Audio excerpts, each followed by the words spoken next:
Et c'est à toi, Hilda. OK, donc on commence.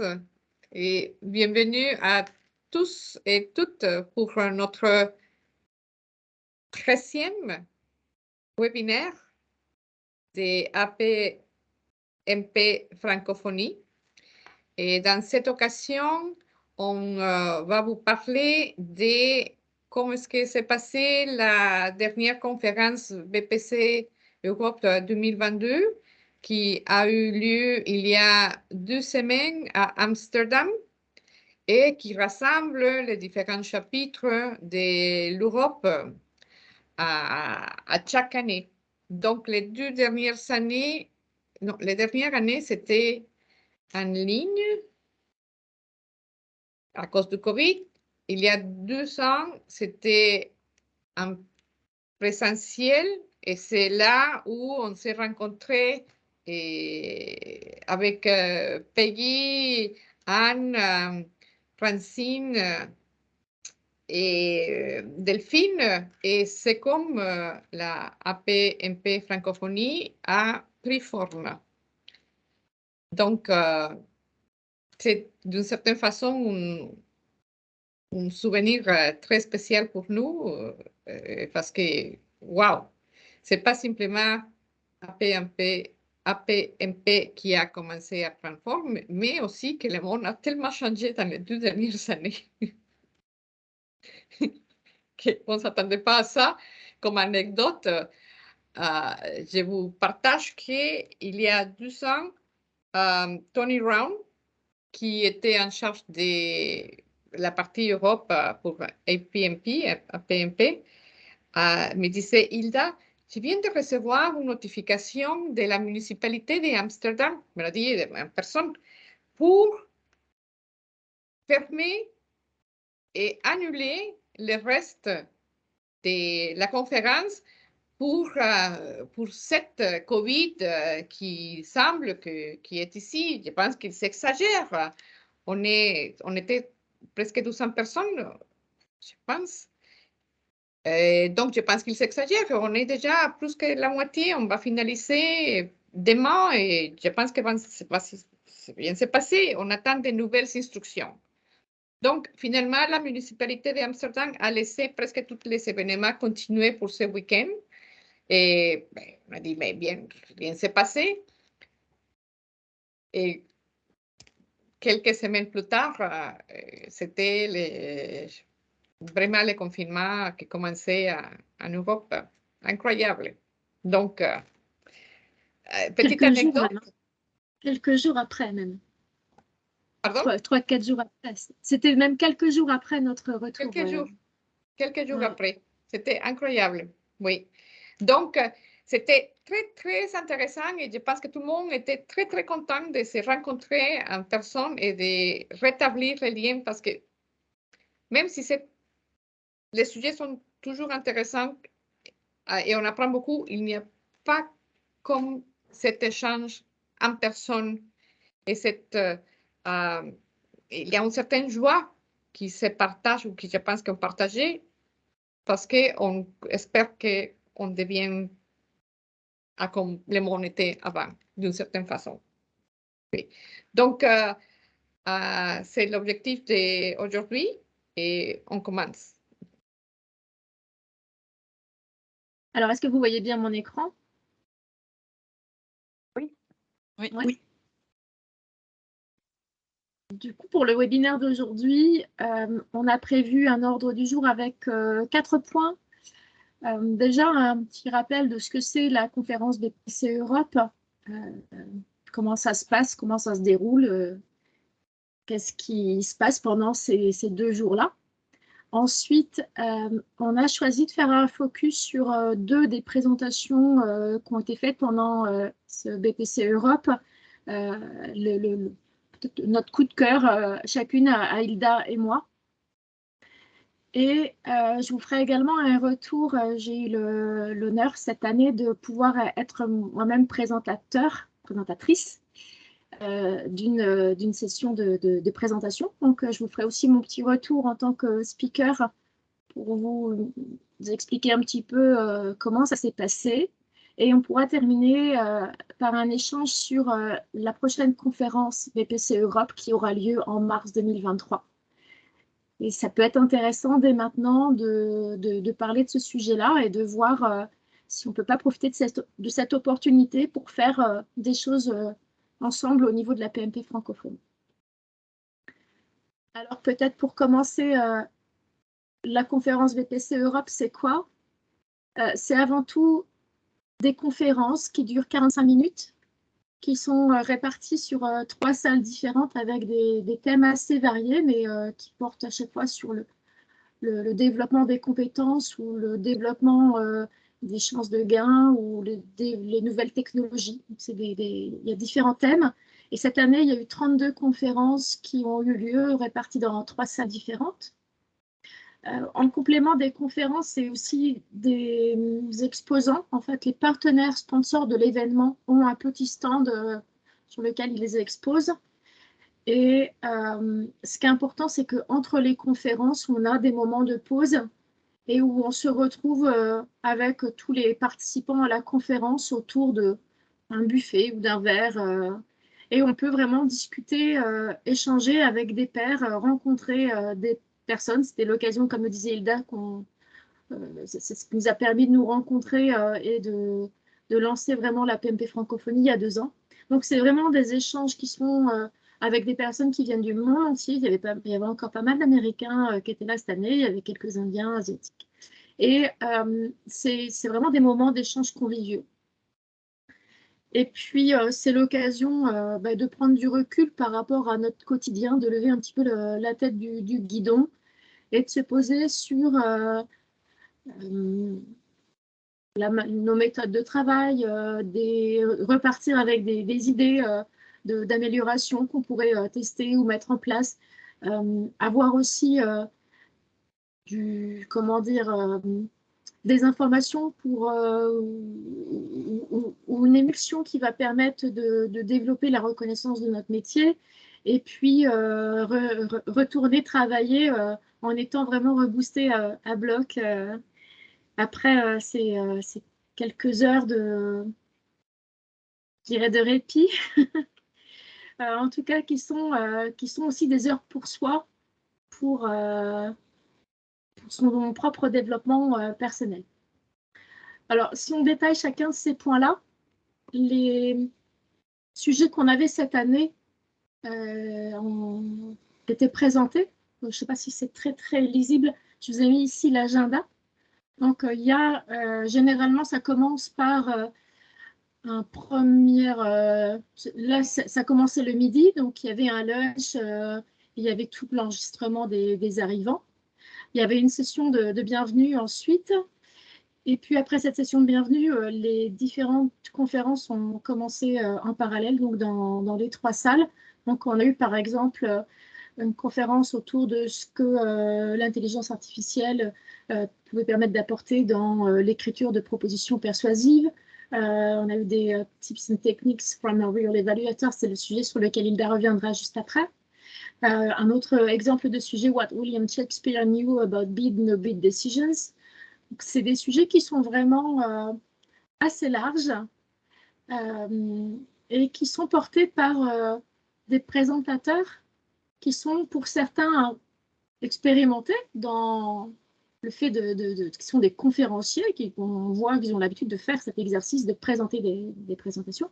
Et puis d'autres, c'est simplement des gens comme nous qui sont des gens du métier et qui ont eu l'occasion d'approfondir un thème en particulier sur lequel ils souhaitent partager leur retour d'expérience sur ce thème-là. Et donc, ils ont proposé un sujet et puis ils viennent le présenter. Ce n'est pas forcément des experts, des conférenciers aguerris. C'est vraiment des gens dans les présentateurs. Une bonne partie, ce sont des gens comme vous et nous. Ouais. Donc, ces conférences se font dans 3 salles qui sont très proches les unes des autres, ce qui permet de passer assez rapidement d'une salle à l'autre. Et puis, comme vous le voyez, il y a généralement à peu près un quart d'heure de battement pour avoir le temps de changer de salle. Et puis, il y a des périodes de pause également qui sont prévues dans la journée.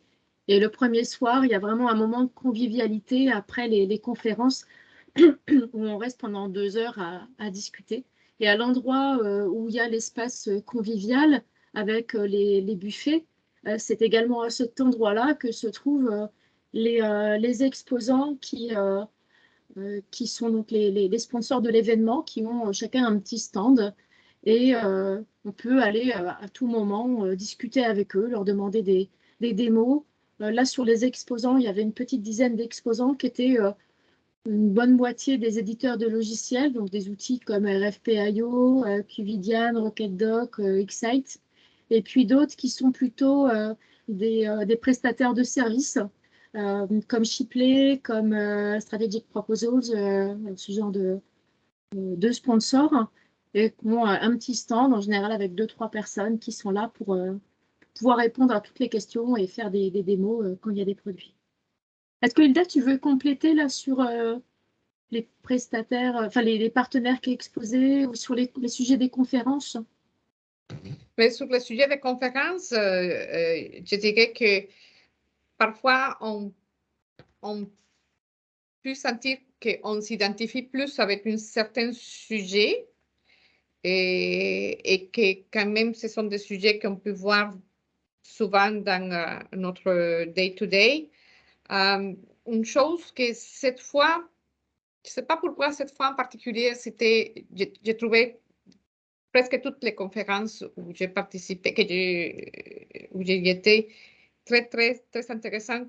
Et je me suis rendu compte qu'il y a aussi cette richesse de quand les gens posent des questions et cet échange qui se fait, que c'est pas tout à fait la même chose quand on est en ligne.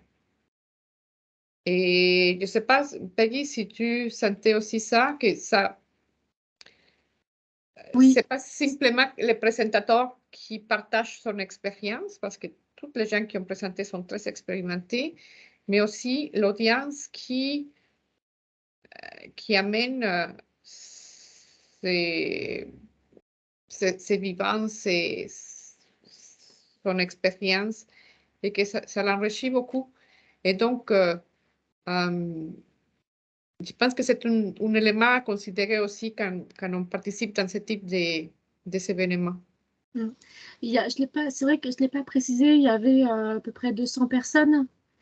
Et donc, on s'est répartis en 3 salles, sachant que tout le monde ne va pas forcément à toutes les conférences. Ça fait à chaque fois, on va dire, entre 40 et 60 personnes qui sont là, qui participent à chaque conférence. Donc, ce n'est pas non plus si important que ça. Et même dans les sessions plénières où tout le monde se retrouvait dans la grande salle principale où il y avait les 200 personnes, effectivement, il y a vraiment une volonté de la PMP sur ces sessions-là d'impliquer l'audition et il y avait des micros qui circulaient, qui permettaient de poser des questions. Alors, il n'y a aucune obligation d'en poser, mais il y a beaucoup de bienveillance et j'ai été surprise même de certaines questions.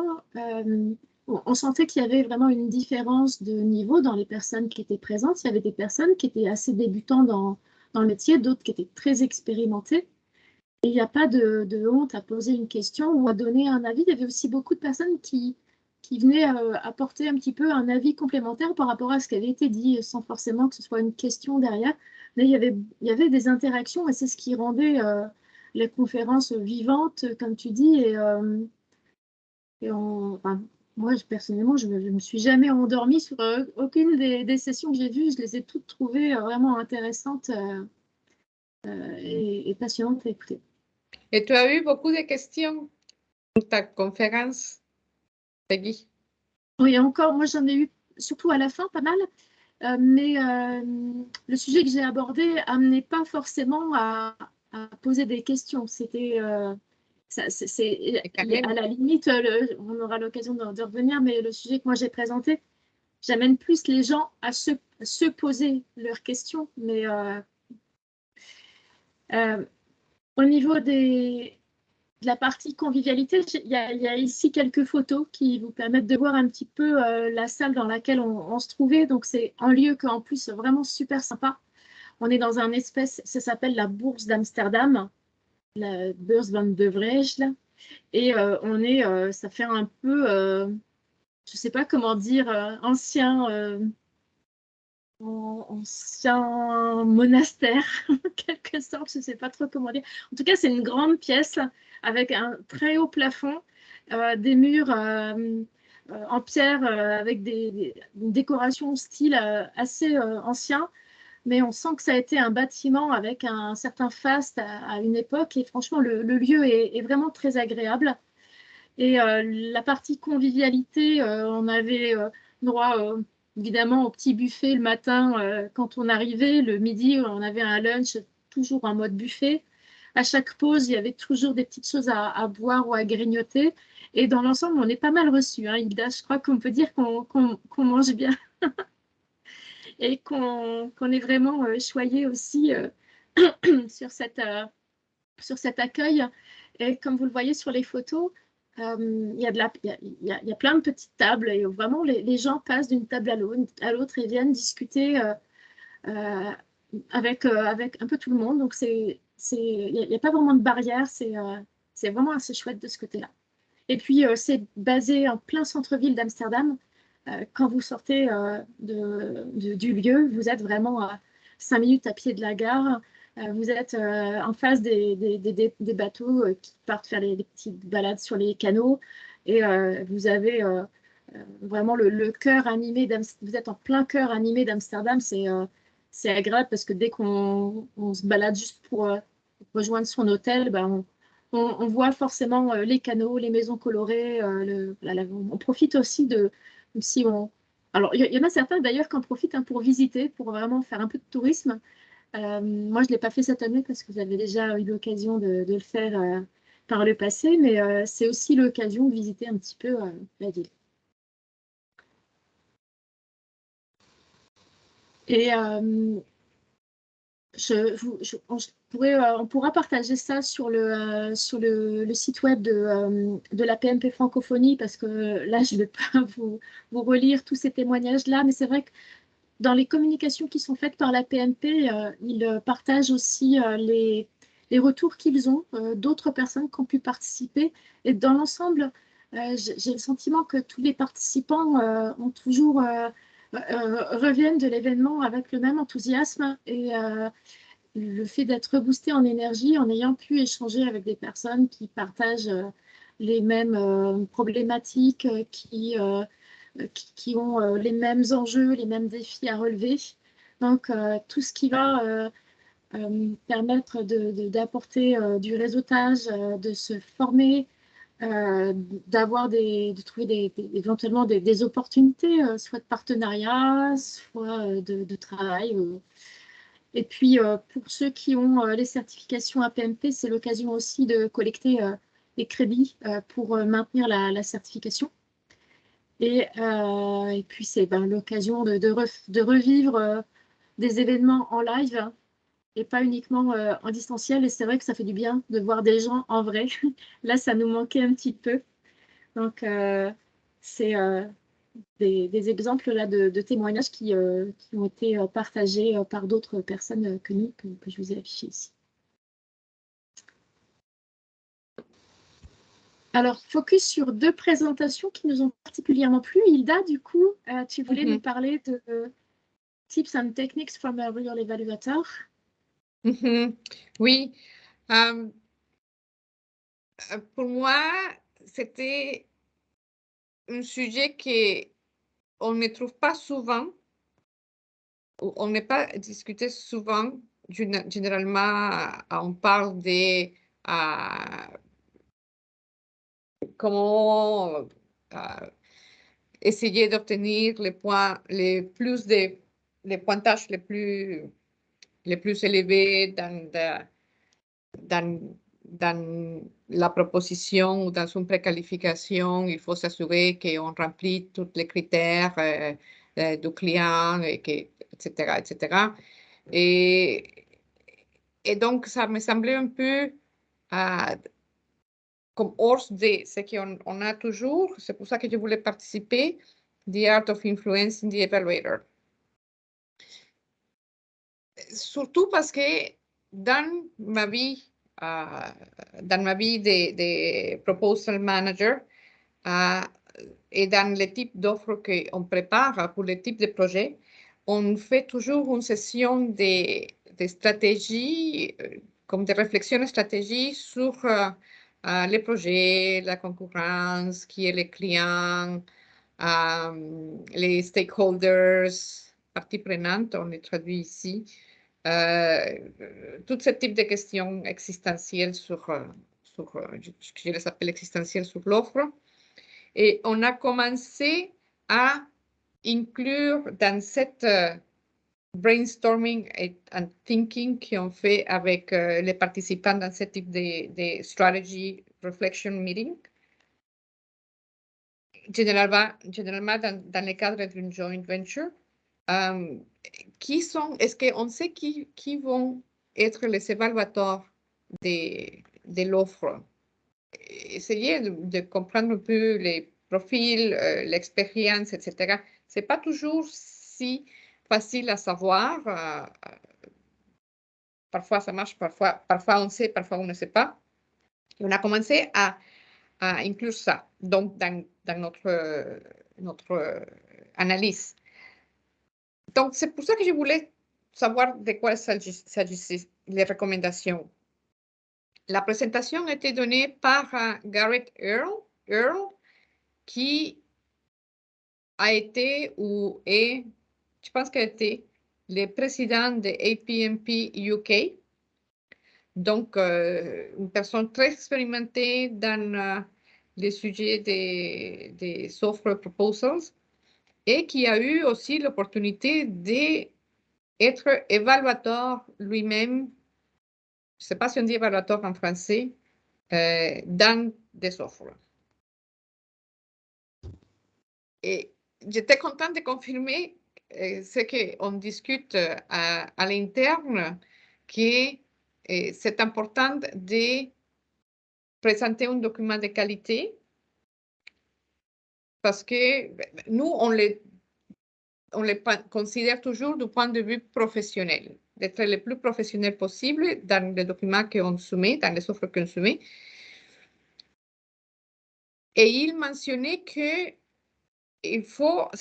c'est très important de considérer que l'évaluateur a des émotions et que nous devons considérer donc comment on peut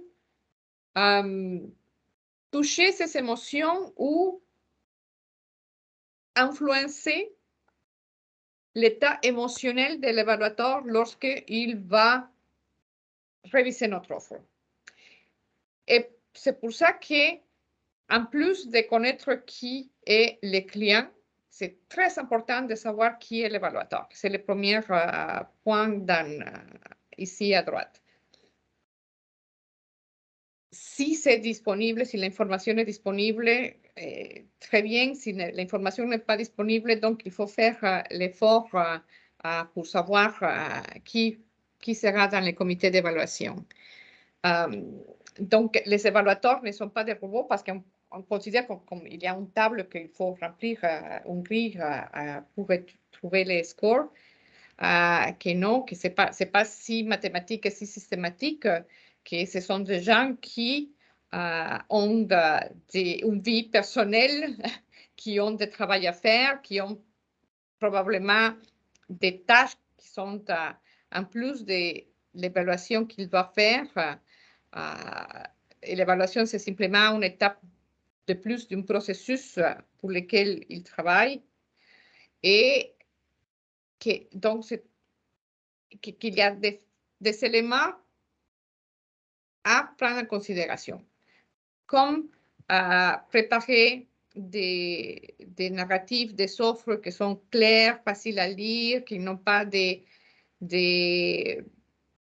misspelling mistakes, que sont bien structurés, parce que recevoir un document qui n'est pas de qualité, qui n'est pas clair, qui ne répond pas à ce qui est demandé par le client, donc transforme les émotions ou l'humeur de l'évaluateur et ça influence beaucoup dans le score et le pointage de l'offre. On a toujours dit dans les secteurs où je travaille, dans les domaines où je travaille, que c'est très subjectif. Parfois, le pointage est très subjectif ou l'évaluation peut être très subjective parce que certaines offres semblent laisser beaucoup de place à donner un score très élevé ou donner un score très bas. Et maintenant, je comprends que oui, pourquoi c'est plus facile de trouver un bon score quand on soumet un document qui est bien fait et que nous, comme proposal managers, avons aussi cette responsabilité d'influencer le nombre de pages qu'ils vont lire lorsqu'on prépare notre offre, surtout quand il y a cette tendance, je ne sais pas comment est-ce que ça se passe dans vos domaines, mais dans mon domaine, il y a la tendance à présenter beaucoup de pages. Et quand un évaluateur a 400 pages à lire, 500 pages à lire 4 fois, parce qu'il y a eu 4 sociétés qui ont présenté des offres ou qui ont été shortlisted, que ça devient une tâche où la moindre inconsistance met à la personne in a bad mood, de mauvaise humeur. Que c'est beaucoup plus facile de lire quand il y a c'est comme une histoire qui se déroule, qui a un début, un corps et une fin, même si il y a beaucoup de pages à lire, ou si chaque chapitre donc est présenté comme une histoire, que c'est beaucoup plus agréable à analyser. Et donc, que quand l'évaluateur finit de lire cette section, il se sent bien pour continuer à évaluer le reste de l'offre. Et certainement, si le reste de l'offre est aussi de cette qualité, donc les chances d'avoir une note plus élevée sont plus hautes. Donc, je pense que généralement, comme on a beaucoup de choses à faire, nous, comme proposal managers, et qu'on court d'une offre à l'autre, on oublie parfois cet élément de s'assurer qu'on présente un document de qualité qui est facile à lire, qui a le moindre nombre de pages possible, qui est synthétisé et qui aide l'évaluateur à trouver les éléments importants de l'offre avec des caractères gras, avec des call-outs qu'on appelle en anglais, je ne sais pas c'est quoi en français.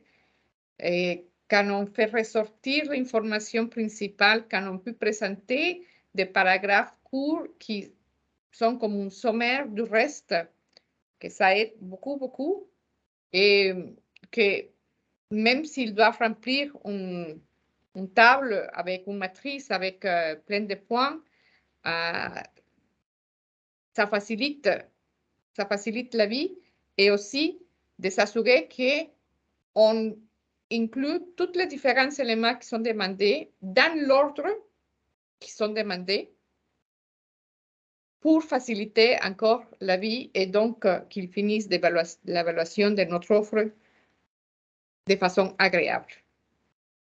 Donc, pour moi, ça confirmait un peu ce que je considère que était important et j'ai beaucoup apprécié ce type de tips et de conseils qu'il a donné. Merci Ida. Un autre sujet, le sujet que j'ai envie de partager avec vous aujourd'hui, c'est un sujet qui concerne l'executive summary. Donc, comment le sujet c'était donc writing a compelling executive summary. Let's do it right away. C'est un sujet qui a été présenté par Christopher Kellin, qui est membre de la PMP d'art, je crois. Il est en Suisse et donc il est rattaché au chapitre germanique. Et il est dirigeant d'une société de services qui s'appelle CSK Management, qui est un peu comme Shipley, qui fait de l'accompagnement des entreprises sur la réponse aux appels d'offres, mais aussi de la formation autour des certifications APNP, par exemple. Et il a écrit un livre qui est sorti l'année dernière, je crois, ou il y a 2 ans, qui est vraiment très intéressant dans, dans, dans les bonnes pratiques à appliquer dans notre métier au quotidien, un petit peu sur tous les sujets. Donc, je trouve que c'est vraiment... Moi, je l'ai en version numérique, ce livre-là, et j'en ai acheté pas mal. C'est un de ceux que je trouve les plus intéressants. Et il a une manière d'animer ses conférences qui vraiment nous embarque. Quand il parle, il y a vraiment une proximité, on le voit un petit peu sur la photo, il s'adresse vraiment au public et il met de l'entrain, de l'enthousiasme. On est vraiment embarqué dans ses présentations à chaque fois. J'avais été bluffée aussi par une présentation qu'il avait fait il y a 2 ans. Et là, cette année, même chose. C'est vraiment super agréable de participer à ces conférences à chaque fois. Donc là, le sujet, c'était sur l'executive summary. Et alors, un peu comme l'a dit Hilda juste avant, dans les tips qui vont ressortir, il y a des choses des fois qu'on connaît, qu'on a déjà entendues, mais le fait de les réentendre, de les voir présenter et argumenter par quelqu'un d'autre, nous fait parfois reprendre conscience que peut-être que on devrait insister plus sur tel aspect ou tel aspect dans ce qu'on fait. Et moi, je sais que je suis vraiment repartie avec des idées de choses à essayer de mettre en place après cette conférence-là. Alors, dans les points clés que j'ai notés, c'est dans un executive summary, on doit plutôt présenter le challenge à relever plutôt que les exigences proprement dites. Et on doit présenter plutôt les bénéfices qu'apporte notre solution plutôt que ses caractéristiques. C'est des choses qu'on entend souvent, mais moi qui relis énormément de propositions, bien que ce soit des choses qu'on entende, je ne le lis pas si souvent que ça, je le lis même assez rarement dans les execsams, où on retrouve quand même souvent encore les caractéristiques plutôt que les bénéfices. Il a évoqué le fait d'ajouter aussi des preuves de crédibilité, de confiance. Et puis, comme tu le disais, Hilda, c'est ce qui est valable pour tout le document, encore plus pour l'execsum, faire des phrases qui soient vraiment simples et courtes, utiliser la voix active. Quand on parle dans notre quotidien, on utilise très peu la voix passive. Et dans un execsum, c'est vraiment important aussi d'utiliser la voix active. Il a insisté sur le fait de soigner la présentation, d'avoir un layout qui soit différent du reste du document. Je ne sais pas si vous arrivez à peu près à voir l'écran là sur la photo. On voit vraiment que c'est un layout. On a presque l'impression d'être sur les pages d'un magazine hein, dans l'exemple là qu'il a partagé. Et non seulement il faut essayer d'avoir un layout qui soit différent du reste du document, mais aussi si ce n'est pas imposé, il ne faut pas mettre de numéro de chapitre à l'execsum. Parce que mettre un numéro de chapitre à un execsum, ça revient à mettre l'execsum au même numéro que les autres sections, les autres chapitres du document, alors qu'en réalité, ce n'est pas au même niveau, c'est un cran au-dessus. Donc, c'est aussi pour cette raison que ça ne doit pas avoir le même layout, la même mise en forme, parce que ce n'est pas au même niveau que le reste. Ça doit ressortir, et puis l'évaluateur doit pouvoir très vite voir cet execsum donc avec une mise en forme qui va attirer son œil, qui va attirer son attention. Il a insisté aussi sur le fait que l'execsum devait être personnalisé et il ne faut surtout pas faire un copier-coller d'un execsum de mettre le même pour tous les clients, même s'il y a des parties qu'on peut retrouver d'une proposition à l'autre. Chaque fois, il faut essayer de personnaliser l'execsum à la réponse qu'on est en train de faire pour le client et le besoin auquel qu'on est en train d'adresser. Et il préconise également, on retrouve le discours de Garrett dont on parlait Hilda juste avant, avec le fait de terminer sur une note émotionnelle, essayer d'aller toucher le côté émotionnel de l'évaluateur, y compris dans l'examen. Alors ça peut passer par l'utilisation de slogans, ça peut passer par l'utilisation de certains mots qui vont avoir un impact plus fort sur le fait d'aller toucher émotionnellement la personne. Dès lors qu'on a un examen, selon Christopher Kalin, il n'y a pas besoin d'avoir une cover letter en plus, puisque ça revient finalement, si on fait une cover letter, ça revient à faire 2 examens, ou ça revient à rabaisser le niveau de priorité ou de valeur de l'examen. Sur ce sujet de la cover letter, sans pour autant avoir une cover letter qui reprend finalement le contenu de l'examen, moi, ce que j'ai pu constater, alors ça, c'est pas ce qu'il a dit, c'est mon retour, moi, personnel, c'est sur certains dossiers vraiment stratégiques, avoir une cover letter qui n'a pas du tout le même contenu qu'un examen, mais qui est par exemple le mot d'un sponsor de l'entreprise, ça peut malgré tout venir compléter un examen selon moi. Donc c'est vraiment des présentations qui sont déroulées pendant 45 minutes et qui sont illustrées par des exemples.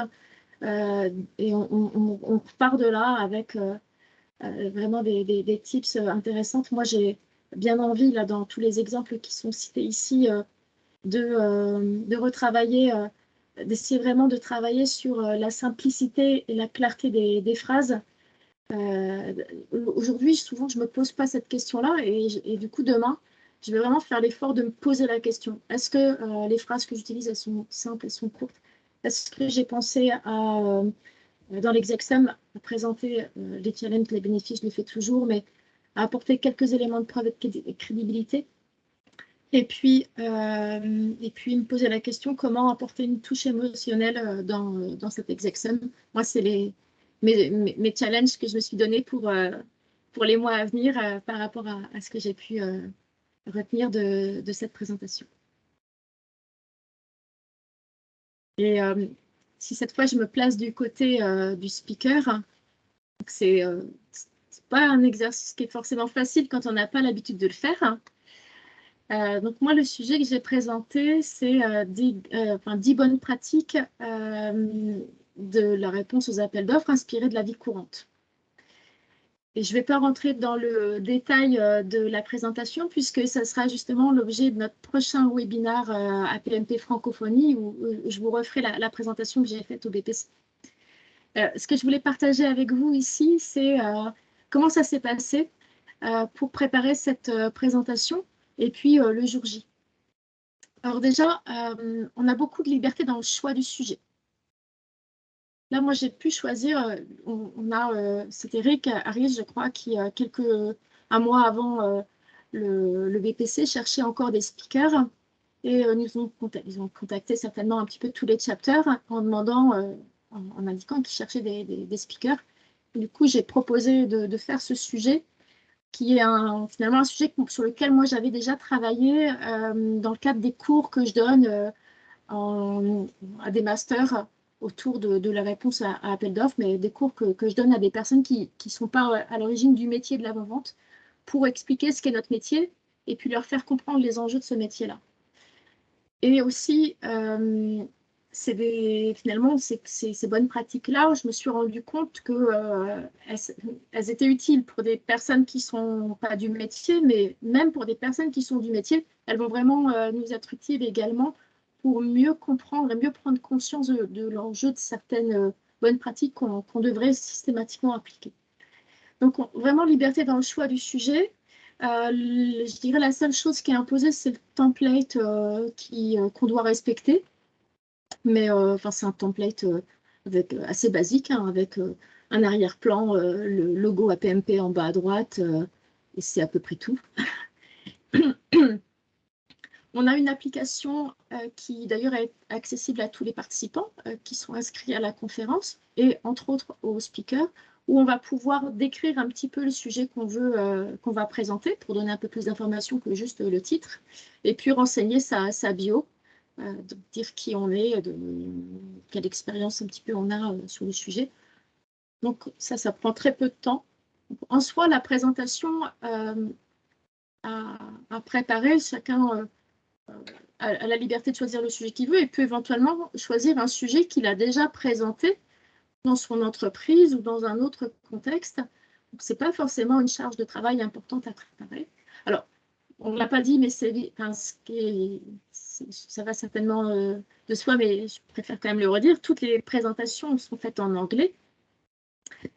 Et moi, personnellement, c'était un petit peu ma crainte. Autant je suis vraiment à l'aise à présenter à peu près n'importe quel sujet que j'ai choisi de présenter quand c'est du français. Quand c'est de l'anglais, bon, tout de suite, ça met une petite pression supplémentaire parce que je n'ai pas l'occasion de parler en anglais dans mon travail au quotidien ou même dans ma vie personnelle. Donc, face à une audience qui avait quand même beaucoup d'anglais qui étaient présents, voilà, ça met une petite pression. Et en fin de compte, cette pression, je l'ai plus ressentie les jours d'avant quand je préparais mon sujet, où j'étais là, mais je ne pourrais jamais parler pendant 3/4 d'heure en anglais sans bafouiller ou sans chercher mes mots. Et en fin de compte, pendant la présentation, on a un pupitre. Sur ce pupitre, on a son ordinateur avec sa présentation qui est donc projetée.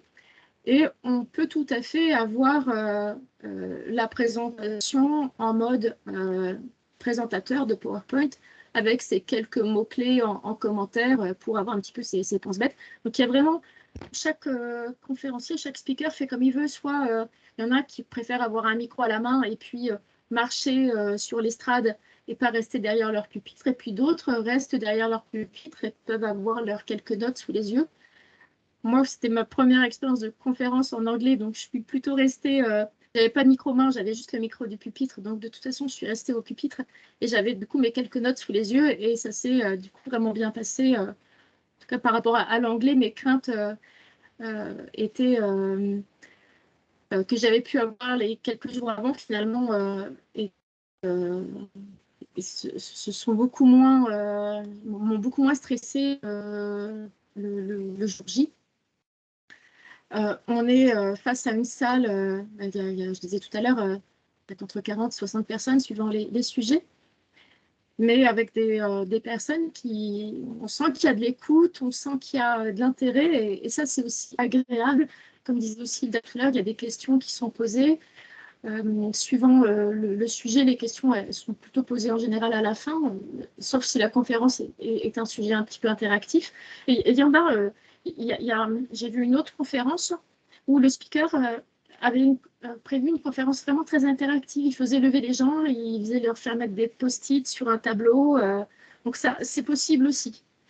Donc c'est vraiment, il y avait des sujets très variés et des manières de présenter très variées. Il y avait aussi des conférences où il y avait plusieurs personnes. Une conférence où c'était une personne de chez RFPIO qui finalement avait une sorte de dialogue avec un des utilisateurs de leurs produits. Donc cette conférence-là, c'était un peu un dialogue entre ces deux personnes-là. Et puis, j'ai vu un autre exemple où on avait 3 ou 4 personnes, celui sur l'intelligence artificielle. Il y avait 3-4 personnes qui partageaient chacune un peu en mode table ronde leurs idées, leurs pensées sur le sujet qui était évoqué. Donc, tout ça pour vous dire que c'est une expérience qui est vraiment super intéressante et enrichissante.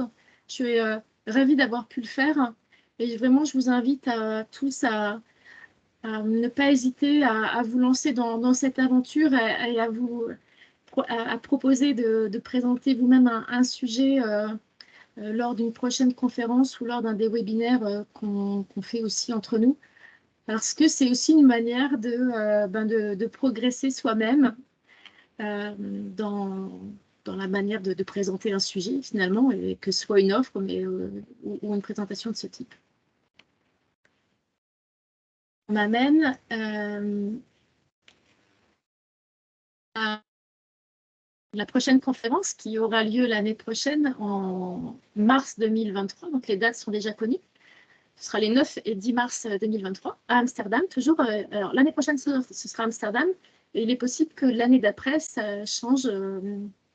Paris a été évoqué, mais ça pourrait être une autre ville aussi d'Europe. En tout cas, l'année prochaine, ce sera à nouveau à Amsterdam.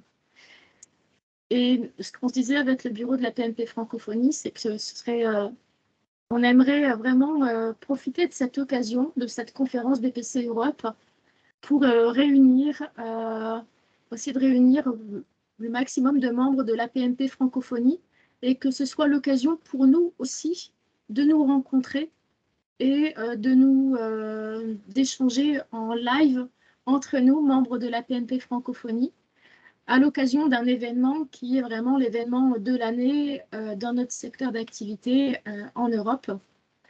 C'est important aussi de pouvoir afficher dans ce genre d'événement une représentation francophone un peu plus élevée, parce que c'est vrai qu'on n'était pas nombreux à venir de France cette année.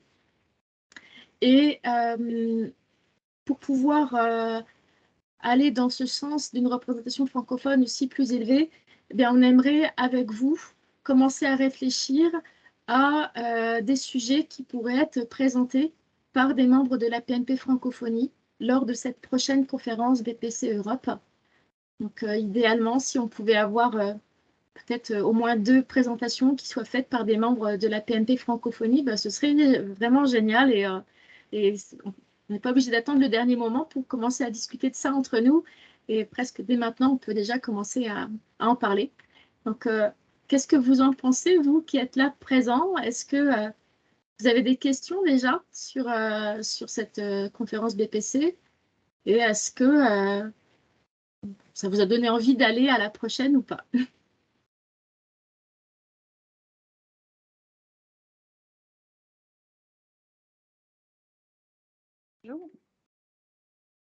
Oui. Ouais, Leslie? Oui. Ouais. Non, déjà, merci pour votre retour parce que du coup, c'est intéressant de voir déjà ce que c'était et puis les expériences, enfin voilà, les retours d'expérience sur les différents séminaires, enfin présentations. Et le thème d'Hilda par rapport à le regard de l'évaluateur, il est vraiment important, je trouve. Donc, non, c'est vraiment intéressant. Et oui, ça donne envie de participer l'année prochaine. Après c'était plus une question de prix, un peu, enfin, par rapport au prix de participation qui est un peu élevé. Donc, quand on a peut-être une entreprise, ça peut être faisable. Après, en tant qu'individu, c'est peut-être un petit budget à prévoir, quoi. Voilà. Sur ce sujet du budget, on a au niveau de la PMP francophonie quelques fonds, quelques sous qui sont utilisés pour tout ce qui est site web, gestion du compte bancaire, des différentes choses. Mais on s'est fait confirmer ça cette année. On a la possibilité d'utiliser ces fonds pour subventionner en partie la participation de membres qui auraient une action vraiment particulière. Typiquement, une personne qui serait présentateur lors de la conférence de PC Europe, on peut au niveau de la PMP francophonie prendre en charge on pourra prendre en charge une partie du coût d'inscription à la conférence. Ok, d'accord. C'est intéressant. Ok. J'ai fait le switch sur les articles renouvelés sur le tableau de Corinne. Il y a des références par contre pour lesquelles il n'y a pas de switch proposé. Comment on doit renvoyer la mercuriale? Alors, je pense que c'est quelqu'un d'autre qu'on entend. Oui, dans mon bureau. Est-ce qu'il y a d'autres questions par rapport à la façon dont cette conférence se déroule? Moi, une question peut-être, je pensais, par rapport à la partie francophone. Est-ce que tu crois que, s'il y a des présentateurs, il y aurait moyen d'avoir, cette présentation-là faite en anglais et en français sur d'autres sessions, par exemple? En présentiel? Je sais que pour le virtuel, ça avait été possible, mais en présentiel, je ne sais pas si c'est prévu. Je pense que, on pourrait poser la question. Je ne voudrais pas m'engager à répondre à la place des organisateurs. Je pense que Il ça faudrait qu'il y ait dépend aussi. suffisamment de Il faudrait qu'il y ait participants suffisamment de francophones. participants francophones pour que ne se retrouve pas avec une salle qui soit réservée pour 3 participants. Mais avoir peut-être une présentation avec des sous-titres en français ou avec, je ne sais pas, il faut peut-être travailler l'approche pour favoriser justement. Enfin, c'est vrai qu'on le sent bien. Hein, forcément, les personnes participantes qui viennent d'Angleterre sont forcément à l'aise en anglais. Les personnes qui viennent d'Europe du Nord sont très à l'aise en anglais parce qu'elles utilisent l'anglais dans leur travail au quotidien. Pour beaucoup d'entre elles, c'est pour beaucoup de Français pas le cas. Ouais. Donc je pense que ça peut être un point bloquant aussi pour justement les Français pour aller participer à ce genre de conférence, de ne pas parler peut-être anglais. qu'on peut vraiment, il y a peut-être un sujet à avoir pour avoir les supports qui soient, je ne sais pas si on a les supports à l'avance qui soient traduits ou qui soient sous-titrés, ou je ne sais pas, peut-être qu'il y a quelque chose à Des réfléchir choses à réfléchir. pour que la barrière de la langue ne soit pas un frein. Peggy, si je me rappelle bien, il y avait une présentation en allemand où c'était C'était dans le BPC virtuel, je pense que c'était le cas. Mais la dernière peut-être fois. après, c'est vrai que je pense que s'il y a un nombre de participants suffisamment élevé en participants francophones, ça doit être faisable. Après, je sais pas là dans ceux qui sont là dans cette réunion, est-ce que c'est un point bloquant pour vous ou pas? Ou c'est uniquement le tarif ou qu'est-ce qui, Moi, personnellement, la langue, ça va. Enfin, le fait que ça soit en anglais ou etc. Mais après, ouais, ce que j'ai trouvé bloquant, parce que après, c'était pas le timing non plus cette année. Enfin, j'étais entre 2 emplois, donc c'était un peu compliqué. Mais c'était plus, oui, le coût. Le coût d'inscription qui est élevé, plus l'avion et l'hôtel. Enfin, voilà, toute la oui, donc prise en c'était pas la charge. langue, c'était pas l'anglais en Non, lui-même qui posait problème. Je pense Non. que ce qui est important aussi, si on est vraiment nombreux à venir, c'est qu'on peut négocier un tarif. Ouais. Et autant si on est 3, c'est difficile de négocier un tarif, autant si on vient à 15 ou 20, je pense qu'on peut vraiment négocier un tarif de groupe et puis voir aussi de quelle manière, pour ceux qui s'impliqueraient un peu plus, comme je disais tout à l'heure, et qui seraient présentateurs, avoir vraiment une partie qui soit prise en charge par la PNP Francophonie. Et peut-être en distinguant, comme tu le disais Leslie, les cas de figure entre une personne qui a une adhésion corporate où finalement le coût n'est pas un souci parce qu'il peut être pris en charge par l'entreprise, de la personne qui est là plutôt à titre individuel et qui doit prendre en charge son inscription, et forcément c'est plus compliqué. Et je pense que t'es pas la seule hein, dans ce cas de figure. Et même Je vois Magued qui a mis sur le chat aussi le tarif, pas la langue. Son micro marche pas apparemment, mais pareil. Oui, mais je pense que le fait que il y a un contrat qui était signé pour 3 ans avec cette place pour l'événement, je pense que les tarifs, c'est presque la même que la dernière fois et je pense que c'est lié au fait des frais qu'il faut payer pour l'endroit. Mais oui, je pense on pourrait explorer des options parce qu'Amsterdam, c'est pas si loin. Non, c'est pas si loin. Non, et pour information, moi j'y suis allée en train, je crois toi aussi, Hilda. Oui. La gare est vraiment à 5 minutes et en prenant le billet en avance, on arrive à avoir des billets de train à des tarifs assez intéressants. Pour l'hôtel aussi. Enfin, pas très cher, ouais. Oui, l'hôtel aussi avait des tarifs préférentiels à partir du site des BPC Europe. Et c'était des hôtels qui étaient pas si loin. Donc, c'est l'hôtel pour une nuit, en principe, aussi. Donc, c'est une question oui, de faire un budget et explorer les possibilités. Mais en étant présentateur, ça aide beaucoup aussi. Voilà, en tout cas, on aura l'occasion certainement d'en reparler avec vous et puis de réfléchir à ce sujet. Peut-être de faire un peu un sondage pour voir qui serait intéressé, pour évaluer le nombre de personnes qui pourraient être intéressées. Le fait de connaître la date dès maintenant, ça peut peut-être faciliter un petit peu l'organisation. Donc, on reviendra vers vous dans les semaines qui viennent pour mettre ça en place et puis évaluer combien de personnes on pourrait être. Si on est assez nombreux, ben, on fera aussi à cette occasion une réunion entre nous sur place. On passera, l'idée c'est de passer la soirée et de manger tous ensemble et de faire vraiment profiter de l'occasion pour en faire aussi un événement à PMP Francophonie. Et je dirais que l'un des bénéfices personnels que j'ai eu, c'est que m'a boosté, m'a motivé et je me sentais très, très contente d'avoir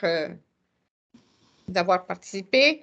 Je travaillais le week-end avant parce que c'était 12 jours à prendre, donc de travail, évidemment, dans notre monde de proposal management, c'est 12 jours, c'est beaucoup.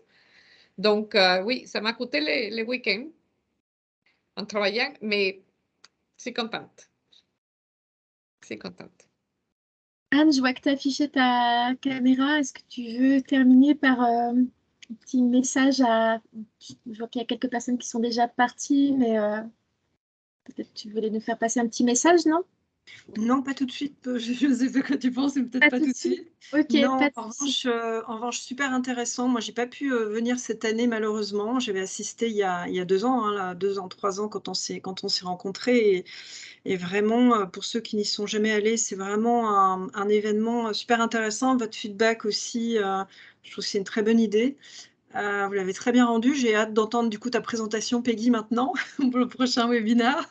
Un peu de teasing, c'est très bien, mais c'est vrai que c'est quasiment le seul événement auquel on peut assister quand on fait ce métier et qui rassemble des personnes qui travaillent à différentes tâches, je dirais, dans ce milieu du proposal management aussi. Donc, super, super intéressant.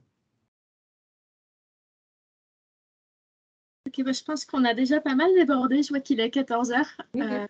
Du coup, on peut s'arrêter là pour aujourd'hui. Le prochain webinaire, ce sera le 3 juin. Et du coup, le sujet, ce sera les 10 bonnes pratiques pour répondre aux appels d'offres inspirés de la vie courante. Voilà, je vous partagerai la présentation que j'ai faite au BPC.